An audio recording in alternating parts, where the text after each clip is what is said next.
नमस्कार, आप देखना शुरू कर चुके हैं पर्दे के पीछे और मैं हूं आपका दोस्त हर्ष वर्मा। इस हफ्ते बहुत सारे रिजल्ट्स हैं।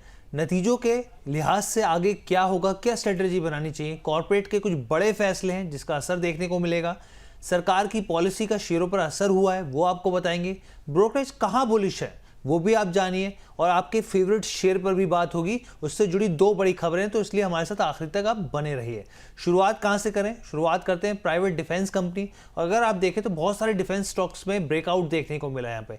अब अगर हम लोग शुरुआत करें तो अपोलो माइक्रो सिस्टम से करते हैं। यहाँ पे शेयर करीब 16 से 17% तक चढ़ गया। यहाँ पे कैसे चढ़ गया, क्यों छलांग लगाई, वो मैं आपको बताऊंगा। लेकिन 282 के भाव को इसने छू लिया। एक हफ्ते के अंदर अगर आप देखें तो 24% तक ये जो शेयर है वो चढ़ गया। उछाल क्यों आया कंपनी में? दरअसल भारत सरकार से कंपनी को एक महत्वपूर्ण जो है डिफेंस मैन्युफैक्चरिंग लाइसेंस मिला है, जिसके बाद ये तेजी देखने को मिली।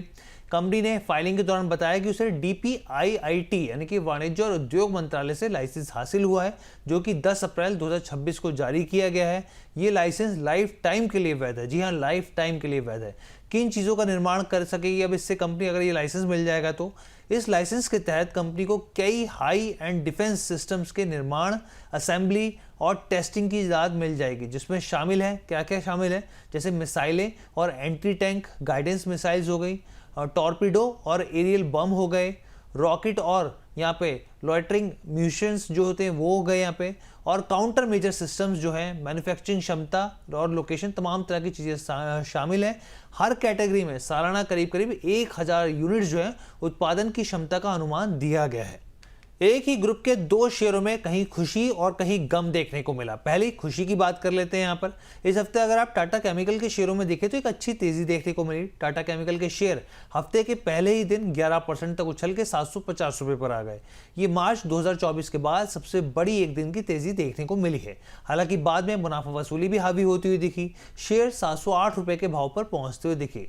तेजी की वजह क्या देख रहे हैं? तो देखिए, दरअसल बाजार में टाटा सन्स के IPO की जो लिस्टिंग है उसकी उम्मीदें फिर से बढ़ती हुई दिखी हैं। और यहाँ पर क्या है, वैल्यू अनलॉकिंग की उम्मीद से टाटा केमिकल के शेयर में जो है खरीदारी देखने को मिली है। आपको बता दें कि दरअसल टाटा केमिकल की जो हिस्सेदारी है टाटा सन्स में है। कंपनी के पास टाटा सन्स के करीब करीब 10,237 सिक्योरिटीज हैं, जिसकी वैल्यू करीब 57 करोड़ के आसपास हो जाती है FY 25 के आंकड़ों के मुताबिक। अब यहाँ एक और ज़रूरी बात है, टाटा सन्स को अपर लेयर NBFC के रूप में भी कैटेगराइज किया गया है। नियम के अनुसार इसे 30 सितंबर 2025 तक लिस्ट होना जरूरी है। 15 ऐसी NBFCs में से सिर्फ टाटा सन्स ही है अभी जो लिस्ट नहीं हुआ है। RBI के नए ड्राफ्ट नियमों के हिसाब से अगर आप देखें तो अब 1 लाख करोड़ से ज़्यादा के एसेट वाली NBFC को ही अपर लेयर माना जाएगा। और इन्हीं खबरों के चलते स्टॉक में तेज़ी देखने को मिल रही है। अब मायूसी वाली खबर की बात करते हैं। टाटा ग्रुप की एक ऐसी कंपनी जो पिछले 5 क्वार्टर से लगातार घाटे में बनी हुई है, जिससे निवेशकों को भारी नुकसान हुआ। आप सोचिए, एक साल के अंदर शेयर की कीमत आधी हो गई। हम यहाँ पे बात करें तेजस नेटवर्क की। Q4 के खराब नतीजों के बाद शेयर 5% तक टूटकर 424 रुपये के भाव के आसपास पहुंचता हुआ दिखा। अब भाई क्या से नतीजे रहे और कंपनी क्या कदम उठा रही है, इसके बारे में जान लेते हैं। सबसे पहले तो आप ये समझिए कि वित्त वर्ष 2026 की चौथी तिमाही की जो नतीजों को अगर आप देखें तो नेट घाटा बढ़कर 211 करोड़ आ गया। 71 करोड़ के सामने 211 करोड़ आ गया, यानी कि एक बड़ा नंबर, एक बड़े घाटे का नंबर साफ तौर पर दिखता है। रेवेन्यू सालाना आधार पर करीब करीब 82% गिरकर 332 करोड़ पर आ गया। कंपनी ने 118 करोड़ का EBITDA घाटा जो है वो दर्ज किया है, जबकि पिछले साल इसी तिमाही में 121 करोड़ का मुनाफा हुआ था। यानी कि हर पैरामीटर पर बेहद खराब नंबर देखने को मिले हैं। कंपनी का नेट डेट की बात करें करीब 3,531 करोड़ का, ग्रॉस डेट जो है 4,035 करोड़ के आसपास का, और जबकि कैश को अगर आप देखें तो सिर्फ 505 करोड़ रहा है यहाँ पर। अब कंपनी के मैनेजमेंट जो है लेवल पे, जो बड़े लेवल्स हैं जहाँ पर जो बड़ी पोजीशंस होती है उसमें बदलाव किए जा रहे हैं। अर्नब रॉय को मैनेजिंग डायरेक्टर और CEO नियुक्त किया गया है। AVS प्रसाद नए CFO होंगे, जबकि जो श्री कुमार विजयशेखरन है उनको 5 साल के लिए इंडिपेंडेंट डायरेक्टर बनाया गया है। इसके साथ ही मैं आपको बता दूं, कंपनी के COO अर्नब रॉय ने एक और इम्पॉर्टेंट चीज़ बताई है जिसको आपको ध्यान रखना चाहिए। कंपनी ने 5G मैसिव MIMO और साथ में यहाँ पे जो है करीब करीब आप ये समझिए कि जो 4G के आसपास जो होता है यहाँ पर, वो सोल्यूशन में एक अच्छी एडवांसमेंट हासिल करी है, जो साफ तौर पे आगे की भविष्य की ग्रोथ स्टोरी को आगे बढ़ाता हुआ देखने को मिल सकता है। आगे बढ़ते हैं, यहाँ पे ग्रो की बात करते हैं। बिलियन ब्रेन्स गैरेज वेंचर्स की बात करते हैं यहाँ पे, और आप ये देखिए शेयरों में बहुत ही धुआंधार तेजी देखने को मिली। 12 नवंबर 2025 को कंपनी ने एंट्री हुई थी शेयर मार्केट में और करीब करीब 6,632 करोड़ का आईपीओ आया था। 100 रुपये का भाव था इसका, लेकिन आज ये भाव जो है 200 रुपये के आसपास ट्रेड कर रहा है। यहाँ पे स्टॉक जो है ज़बरदस्त निवेशकों का जो पैसा है बनाता हुआ दिखा है। और यहाँ पर आप देखिए सबसे बड़ा भारत का ब्रोकिंग प्लेटफॉर्म बन चुका है, जहाँ पर एक्टिव क्लाइंट्स के मामले में इसकी जो मार्केट शेयर है वो 28% पहुँच गई है। दूसरे नंबर का जो प्लेयर है उसका जो मार्केट शेयर है 15% का। अब आप खुद अंदाज़ा लगा सकते हैं किस तरीके का गैप है। इस बीते हफ्ते में शेयर में शानदार तेजी देखने को मिली, नया 52 वीक हाई बनाया इसने। ऐसे में ब्रोकरेज फर्म जो है बोफा का मानना है कि तेजी का ट्रेंड जो है वो आगे भी जारी रह सकता है। ब्रोकरेज का मानना है कि कंपनी वित्त वर्ष 26 से लेकर वित्त वर्ष 28 के बीच में करीब 30% की कैगर के हिसाब से साल दर साल के हिसाब से रेवेन्यू ग्रोथ जो है वो दर्ज कर सकती है। अब टारगेट जो है 235 के दिए गए हैं यहाँ पे। और मैं आपको एक और चीज़ बता दूं कि म्यूचुअल फंड्स बिजनेस में कंपनी बहुत तेज़ी से अपने एक्सपेंड कर रही है यहाँ पे। जो ऐप डिज़ाइन है वो काफ़ी बेहतर है कंपनी का। वर्ल्ड ऑफ जो माउथ होता है, मुंह से पब्लिसिटी होती है, वो प्रमोशन काफ़ी काम कर रहा है। तो इसी वजह से यहाँ पे जो है शेयर में एक अच्छी तेज़ी देखने को मिल रही है। अब जरा कुछ चीज़ों को बहुत ध्यान से समझिएगा। विप्रो की बात करते हैं। विप्रो इस बार जो नतीजे रहे उन्होंने सोचने पे मजबूर कर दिया कि भाई ये नंबर कैसे और आगे का आउटलुक क्या रहेगा। तो बहुत बारीकी से हम लोग विश्लेषण लेके आए आपके सामने। चौथी तिमाही में कंपनी ने बताया कि भाई जो कांस्टेंट करेंसी का आधार है, अगर Q4 की ग्रोथ के हिसाब से देखें 0.2% रहा है, जबकि बाजार जो था वो 0.4% से लेकर 0.5% की उम्मीद जता रहा था। कंपनी की डॉलर आमदनी देखें तो वो भी जो है वो बहुत हल्की सी बढ़ती हुई देखी है। वहीं साल के हिसाब से देखें तो वो करीब 2% के आसपास ज़रूर बढ़ी है यहाँ पे। लेकिन अगर अब मैं आपको आसान भाषा में तमाम तरह की चीज़ें समझाऊं तो डॉलर आमदनी में एक हल्की सी बढ़त है, लेकिन ऑर्गेनिक ग्रोथ काफ़ी कमज़ोर रही है। 3 साल में लगातार कांस्टेंट करेंसी जो है वो गिरी है यहाँ पे। मार्जिन पर दबाव है और ऊपर से कमज़ोर गाइडेंस है। आगे की गाइडेंस कैसी है, आगे कंपनी क्या करेगी, तो उन्होंने बताया कि भाई स्थिति जो है एकदम फ्लैट या बल्कि और नेगेटिव होने की स्थिति है यहाँ पे। लेकिन दूसरी तरफ क्या बड़ी खबर निकल के आई, बायबैक की। बायबैक प्रमोटर्स के तौर पर एक भरोसा है यहाँ पे। डील पाइपलाइन की जारी रहना एक पॉइंट है यहाँ पे। लेकिन क्या बायबैक सही में फ़ायदा होगा? बायबैक शॉर्ट टर्म में शेयर को सपोर्ट ज़रूर देगा, क्योंकि इसे डिमांड बढ़ती हुई दिखेगी, निवेशकों की जो सीधा है उसको फ़ायदा मिलेगा। लेकिन अगर कंपनी की आमदनी और मुनाफे की ग्रोथ जो है वो मजबूत नहीं होगी तो लंबे समय पे बायबैक वाली स्थिति भी बहुत भरोसेमंद नहीं रहेगी। इस चीज़ को आप समझ लीजिए। ये साफ संकेत है यहाँ पर कि विप्रो अभी भी ग्रोथ के मामले में संघर्ष कर रहा है, भले ही गिरावट की रफ्तार कम रही हो यहाँ पे। अब ब्रोकरेज जो है वो बटे हुए नजर आए यहाँ पे। न्यूमरा और सीएलएसए की रिपोर्ट आई। न्यूमरा ने कहा कि भाव 250 जाएंगे, तो सीएलएसए ने कहा 194 जाएंगे। यहाँ पे होल्ड की सलाह दी गई है। आगे बढ़ते हैं, एक और कंपनी की बात करते हैं, वीएसटी इंडस्ट्रीज की, गोल्ड फ्लेक, फिलिप्स की, आईटीसी की। ये तमाम ऐसे स्टॉक्स रहे जहाँ पे सिगरेट, दरअसल ये सिगरेट बनाने वाली कंपनी है, यहाँ पे शानदार तेज़ी देखने को मिली। तंबाकू से जुड़ा हुआ इनका बिजनेस है यहाँ पर। अब क्यों तो इसमें तेज़ी आई, इसको समझ लेते हैं यहाँ पे। सबसे पहले देखिए वीएसटी इंडस्ट्रीज़ की बात करते हैं। नतीजे बहुत ही मजबूत रहे यहाँ पे। शुद्ध मुनाफा जो है, अगर आप नेट प्रॉफिट का 120% बढ़ा, 116 करोड़ पर आ गया, तो आप सोचिए ज़बरदस्त तरीके से 120% का जंप है यहाँ पे। आय की बात करें, करीब करीब 31% आय कंपनी की बढ़ती हुई दिखी है। एबिटा की बात करें यहाँ पर करीब करीब 208 करोड़ पे पहुंच गया, जबकि पिछले साल सिर्फ 70 करोड़ के आसपास था। सिगरेट से होने वाली जो शुद्ध आय है वो बढ़कर 1150 करोड़ के आसपास पहुंच गई है, जो कि पिछले समय में 921 करोड़ के आसपास थी। यानी कि जो ये कारोबार है उसमें साफ तौर पे मजबूती देखने को मिल रही है। सिर्फ सिगरेट ऑपरेशन से ही अगर आप देखें तो रेवेन्यू जो है वो काफ़ी बढ़ता हुआ दिखा है। तो ये तमाम चीज़ें जो दिखाती है। और साथ में मैं एक और चीज़ बता दूं आपको, अगर आप एवरेज सेल्स देखें ना यहाँ पे, तो वो करीब करीब 67 करोड़ पहुंच गई है यहाँ पे प्रति महीने के हिसाब से, यूनिट के हिसाब से देखें तो ये अपने आप में नंबर जो है काफ़ी बड़ा हो गया है। कुल मिलाकर नतीजे जो है मजबूत हैं और इसी आस में जो है दूसरे आईटी स्टॉक्स भी भागते हुए, जो बेसिकली आईटीसी होगा या फिर दूसरे स्टॉक्स हो गए, वो भागते हुए दिखे हैं। अब हम लोग आगे बढ़ते हैं यहाँ पे। हफ्ते के आखिरी सत्र में सी फूड वाले जो शेयर्स हैं उनमें एक शानदार तेजी देखने को मिली।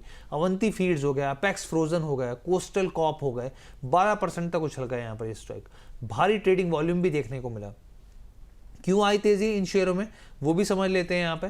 दरअसल हुआ क्या, भारत के जो समुद्री उत्पादन है, मेरीन प्रोडक्ट्स हैं, उसके एक्सपोर्ट्स में FY26 में करीब करीब 14% की बढ़ोतरी दर्ज की गई है। बढ़ोतरी अमेरिका के ऊंचे टैरिफ और वेस्ट एशिया में युद्ध जैसी चुनौतियों के बावजूद देखने को मिली है।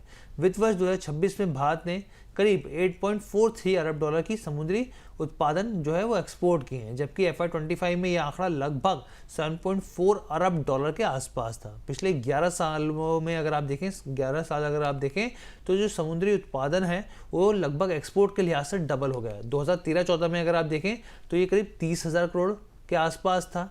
2024-25 आते आते ये करीब 62,408 करोड़ पे हो गया, यानी कि ये डबल हो गया यहाँ पे एक्सपोर्ट। अब सरकार भी ये मान के चल रही है कि भाई एक्सपोर्ट से जो है करीब 1 लाख करोड़ के जो टारगेट्स हैं उसमें आगे बढ़ा जा सकता है, उसको अपनाया जा सकता है, उसको अप्रोच किया जा सकता है। एक और सेक्टर की बात करते हैं यहाँ पे, गोल्ड शेयरों की बात करते हैं पे, इसमें गिरावट देखने को मिली। क्यों गिरावट देखने को मिली? जैसे कल्याण ज्वेलर की बात कीजिए 6% तक टूट गया, टाइटन जो है वो भी टूट गया यहाँ पे।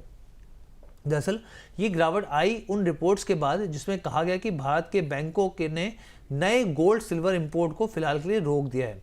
क्या है पूरा मामला, मैं आपको समझाता हूँ। रॉयटर्स के हवाले से जो खबर आई है, खबर ये है कि भारी मात्रा में कीमती मेटल का जो माल है कस्टम में अटका हुआ है, यहाँ पे अटक गया है। वजह यह है कि सरकार की ओर से बुलियन इंपोर्ट को अधिकृत करने वाला जो आधिकारिक आदेश है वो अभी तक जारी नहीं हुआ है। करीब 8 टन चांदी भी कस्टम क्लियरेंस के बिना ही फंसी हुई है। बाजार और अर्थव्यवस्था पर इसका क्या असर होगा, इसको आप ये समझिए कि भारत में कमज़ोर डिमांड से ग्लोबल गोल्ड और सिल्वर कीमतों पर दबाव पड़ सकता है और इससे भारत का जो ट्रेड डेफिसिट है वो घटने और रुपए को सपोर्ट मिलने की उम्मीद भी यहाँ पर मान के चली जा सकती है। यहाँ पे अब हम लोग आगे बढ़ते हैं, एक और बड़ी कंपनी की बात कर लेते हैं यहाँ पर। और इस पूरे सेक्टर में अगर आप देखें यहाँ पर तो बहुत अच्छी तेज़ी देखने को मिली है यहाँ पे कैपिटल मार्केट शेयर में। इसमें एक स्टॉक ब्रोकिंग कंपनी है एंजल वन, इसने अपने Q4 के नतीजे पेश किए। नतीजे बहुत शानदार रहे, यहाँ पर तेज़ी आई स्टॉक में 6.5% से ज़्यादा उछल के 320 के भाव पर ये आ गया। अगर आप एंजल वन की बात करें तो शुद्ध कंसोलिडेटेड मुनाफा जो है साल दर साल के धार से अगर आप देखें तो वो 83% से ज़्यादा बढ़कर 320 करोड़ के आसपास पहुंच गया। एक साल में ये 174 करोड़ रुपए था। ऑपरेशन से कंसोलिडेटेड रेवेन्यू 38% की बढ़ोतरी के साथ 1,460 करोड़ पर रह गया। अगर आप यहाँ पे देखें और भी दूसरे पैरामीटर की बात करें, कंपनी के खर्च की बात करें तो वो जो है करीब 1,000 करोड़ के आसपास आया। एक साल पहले 882 करोड़ था, यानी कि खर्च में थोड़ी सी स्लाइटली जो है वो बढ़ोतरी देखने को मिली है। और आप ये भी समझिए कि एंजल वन ने प्राइवेट प्लेसमेंट बेसिस पर नॉन कन्वर्टेबल डिवेंचर जो NCD जिसे कहा जाता है जारी करके 50 करोड़ जुटाए भी हैं यहाँ पे। कंपनी नतीजों के बाद ब्रोकरेज जो सिटी है यहाँ पे ये इन्वेस्टेक है, उन्होंने स्टॉक के ऊपर काफ़ी बुलिश स्टांस रखा है। कंपनी का जो मार्केट कैप है वो तेज़ी से बढ़ता हुआ दिखा है यहाँ पे।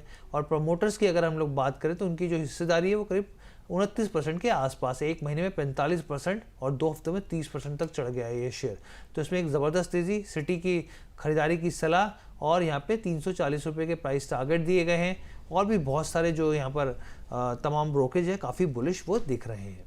शेयर बाजार में अक्सर जो आंकड़े दिखते हैं वैसी स्थिति होती नहीं है। HDFC AMC की चौथी तिमाही के नतीजों ने भी कुछ ऐसा ही दिखाया है। यहाँ पे कंपनी का मुनाफा साल दर साल के आधार पे 19% गिर गया, 623 करोड़ पर आ गया। लेकिन इसके बावजूद जो HDFC AMC जो शेयर है वो 5% चढ़कर 2,790 रुपये को पार निकलता हुआ दिखाया। आखिर निवेशकों और बड़े जो ब्रोकरेज हैं वो इस नतीजों के बाद भी आखिर उनको ऐसा क्या दिख रहा है कि उन्होंने कहा भाई खरीद लो। तो चलिए समझते हैं तमाम चीज़ों को। ऑपरेटिंग प्रॉफिट को देखें अगर आप तो ऑपरेटिंग प्रॉफिट अनुमान से 2% कम रहा है, लेकिन अदर इनकम अगर देखें तो वो साफ तौर पे शुद्ध मुनाफे को, नेट प्रॉफिट को सपोर्ट करती हुई दिखती है। AUM ग्रोथ को देखें, mutual fund asset under management की बात करें सालाना पे 20% की बढ़त देखी है। ये मुख्य रूप से गोल्ड और सिल्वर ETF के दम पर हुआ है। मार्केट शेयर की बात करें, एक्टिव जो यहाँ पे इक्विटी फ्लो है उसमें कंपनी की हिस्सेदारी बढ़ी है। मार्च 2026 में फ्लो शेयर जो है अगर आप देखें तो वो करीब 15% रहा है, जो कि काफ़ी उत्साहजनक है। स्टॉक क्यों नहीं गिरा, आप ये समझ लीजिए मुनाफा गिरने के बाद भी शेयर इसलिए नहीं गिरा क्योंकि इसके पीछे कंपनी का बिजनेस मॉडल है वो मजबूत है। यहाँ पे मार्च 2026 में जब बाजार में उतार चढ़ाव आया तब निवेशकों ने इस गिरावट का फायदा उठाया था, अधिक पैसा निवेश किया था। कंपनी की एक्टिव जो इक्विटी फ्लो, मार्केट फ्लोज है वो काफ़ी बेहतर रहे थे। और हम जो पूरी थीम है कैपिटल मार्केट से जुड़ी थीम वो हम लोग देख ही रहे हैं, ज़बरदस्त तेज़ी देखने को मिल रही है यहाँ पर। अब जेफरीज ने स्टॉक पर जो है सबसे ज़्यादा भरोसा जताया है। उन्होंने कहा है कि भाई ये 3,090 रुपये के लेवल्स पर जा सकता है। सिटी ने कहा कि ये 2,800 के रुपये पर जा सकता है यहाँ पे। तो ये तमाम नंबर्स निकल के आए हैं।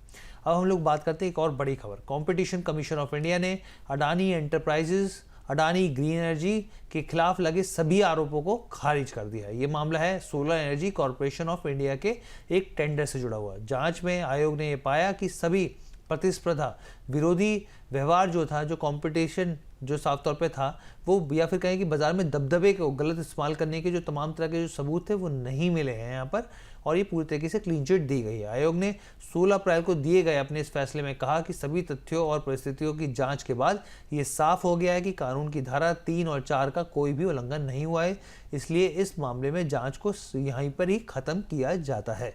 बाजार में दबदबे के मुद्दे पर आयोग ने कहा कि भारत का बिजली उत्पादन क्षेत्र काफ़ी बड़ा और विविध है, डाइवर्सिफाई है। इसमें कोयला, सौर जो ऊर्जा है, पवन या फिर जल ऊर्जा जैसे कई क्षेत्रों में अलग अलग कंपनियां काम कर रही हैं, और ऐसे में अडानी जो समूह है इस बाजार में प्रमुख या फिर कहीं दबदबा रखने वाले खिलाड़ी को नहीं के तौर पर नहीं माना जा सकता।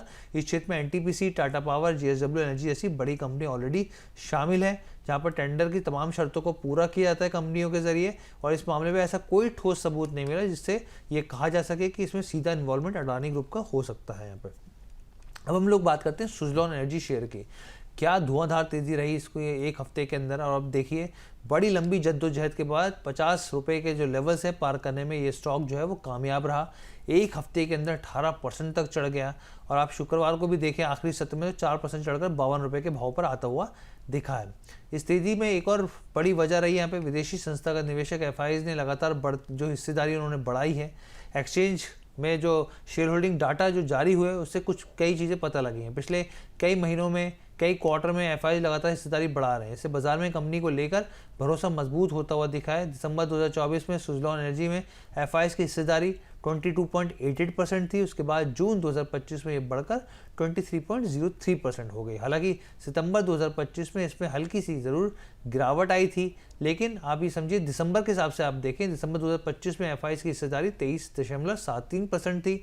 मार्च 2026 यानी क्वार्टर 4 में ये 23.85 पर पहुंच गई है। यहाँ पे एक साल की उच्चतम होल्डिंग जो है वो साफ तौर पे देखने को मिल रही है। यहाँ पे विदेशी निवेशक काफ़ी बुलिश दिख रहे हैं। अब आप एक और चीज़ समझिए कि भाई एफआईज की जब हिस्सेदारी बढ़ती है तो कंपनी के भविष्य को लेकर काफ़ी पॉजिटिव माना जाता है। यहाँ पर एक और समझने वाली बात यहाँ पे है कि ब्रोकरेज जो जेएम फाइनेंशियल है उसने शेयर में खरीदारी की सलाह दी है। 64 रुपये के टारगेट दिए हैं, अभी 52 रुपये के आसपास है, यानी कि उनको और अपसाइड दिख रहा है। बोनस पे जो आने वाले जो कई एक्सपर्ट्स हैं उन्होंने भी यहाँ पे 62 के आसपास के यहाँ पे टारगेट्स दिए हैं यहाँ पे। और सुजलॉन को अगर आप देखें, इसके ऑर्डर बुक को देखें तो करीब 2500 मेगावाट के नए ऑर्डर कंपनी ने हासिल किए हैं, जिसमें क्वार्टर 4 में 100 मेगावाट के ऑर्डर भी शामिल हैं। इसके बाद सुजलॉन की कुल ऑर्डर बुक करीब 6000 मेगावाट की हो गई है, जो काफ़ी पॉजिटिव स्थिति दिखाती है। रेलवे शेयरों की बात करते हैं, इस हफ्ते काफ़ी ब्रेकआउट देखने को मिला बहुत सारे शेयरों में। सरकारी रेलवे के जो शेयर हैं, चाहे रेल विकास निगम हो, आरवीएल, रेलटेल कॉर्पोरेशन ऑफ इंडिया हो, ओरिकॉन इंटरनेशनल हो, जैसे शेयर जो है 15% तक चढ़ गए। जैसा इन कंपनियों को एक अच्छे ऑर्डर मिलते हुए दिखे हैं, इसमें एक तेज़ी की वजह ये भी है। सरकारी रेलवे कंपनी रेल विकास निगम की बात करें तो इस शेयर ने ज़बरदस्त दौड़ लगाई, 6% तक चढ़ता हुआ दिखा। पिछले कुछ महीनों में एक दिन में होने वाली सबसे बड़ी बढ़त दिखती है। इस तेजी के पीछे की मुख्य वजह क्या है? यहाँ पर प्रोजेक्ट मिलना कंपनी को। दरअसल आरवीएल ने ये जानकारी दी बाजार को कि उसको ईस्ट कोस्ट रेलवे की तरफ से एक बड़ा ऑर्डर मिला है। कंपनी ने इस प्रोजेक्ट के लिए सबसे कम बोली लगाने वाली यानी कि L1 बिडर के रूप में उभरी है। ये काम जो है नेरगुंडी बरंग और गुर्दा रोड विजयनगरम के बीच में तीसरी और चौथी रेल लाइन जो है बिछाने से जुड़ा है। ये पूरा जो सेक्शन लगभग करीब 385 किलोमीटर की लंबी लाइन बिछानी है यहाँ पे, और इस प्रोजेक्ट की जो कुल वैल्यू है वो 967 करोड़ है, जिसमें जीएसटी भी शामिल है। इरकॉन को देख लीजिए, उसे भी 100 करोड़ के आसपास का ठेका मिला है यहाँ पर, उस वजह से स्टॉक में तेजी आई। इस प्रोजेक्ट में माइनर मिल्स, छोटे खनिज होते हैं, उसकी मॉनिटरिंग के लिए आईटी सिस्टम तैयार करने और उसमें 5 साल के मेंटेन करने का भी यहाँ पर ये ऑर्डर मिलता हुआ दिखा है। अब हम लोग वारी रिन्यूएबल टेक्नोलॉजीज़ की बात कर लेते हैं। यहाँ पे पूरा हफ्ता शेयर होल्डर्स के लिए एक अच्छा साबित हुआ है। यहाँ पे जनवरी मार्च यानी कि क्वार्टर 4 की बात करें यहाँ पे तो नतीजा अच्छा है। स्टॉक 13.5% तक चढ़ गया, 1200 के भाव पर पहुँच गया। मार्च 2026 तिमाही में कंपनी का जो शुद्ध कंसोलिडेटेड मुनाफा है सालाना आधार पर वो 67% बढ़कर 155 करोड़ रुपये आ गया। एक साल पहले ये करीब 93.8 करोड़ रुपए था। ऑपरेशन से कंसोलिडेटेड रेवेन्यू 131% की बढ़ोतरी के साथ 1102 करोड़ रुपए पे आ गया, जो कि मार्च 2025 की तिमाही में 776 करोड़ था। मार्च 2026 तिमाही में कंपनी के खर्च जो है वो 900 करोड़ रुपए से रहे हैं, और एक साल पहले आंकड़ा जो है 556 करोड़ रहा था। एबिटा सालाना आधार पर अगर आप देखें तो 63.7% बढ़कर करीब 206 करोड़ रुपए आया है, जो एक साल पहले 126 करोड़ था। तो ये तमाम नंबर जो है काफ़ी पॉजिटिव दिख रहे हैं। रेवेन्यू के मोर्चे पे बहुत अच्छा है। कंसोलिडेटेड मुनाफे के तौर पर देखें तो काफ़ी अच्छा है। प्रमोटर की हिस्सेदारी देखें तो 74.32% है, जो 75 होता है उससे हल्का सा नीचे 74% का जो है। आरबीआई का जो नियम है कि 75% तो मिनिमम इतनी इससे नीचे ही होनी चाहिए, तो वो इसके पास नंबर साफ तौर पे है। 3 साल में 560% का रिटर्न, 5 साल में 9200% का रिटर्न इस स्टॉक ने दिया है। बहुत ज़बरदस्त मुनाफा कमा कर दिया है निवेशकों को। तो ये ओवरऑल शो था पर्दे के पीछे। उम्मीद करते हैं आपको ये शो पसंद आया होगा। कुछ भूल चूक हो तो माफ़ कीजिए। फिलहाल के लिए इजाज़त दीजिए। Happy weekend.